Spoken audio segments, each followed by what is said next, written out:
250 করতে হবে, 250। মনে আছে তো? কথা রাখবেন তো? লড়বেন তো? টানা 100-110 দিন লড়াই করতে হবে। কোনো জায়গা জমি ছাড়া যাবে না, এক ছটাক জমি বিজেপিকে ছাড়া যাবে না, কোনো সময় অপচয় করা যাবে না। বাংলা জিতবে, বাংলা লড়বে, বাংলা গড়বে।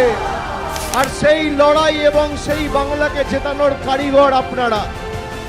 আর জয় বাংলা যখন বলবেন, মাথা উঁচু করে বলবেন। দেশের রাষ্ট্রপতি বাংলা এসে জয় বাংলা বলে গেছে। জয় বাংলা, জয় বাংলা।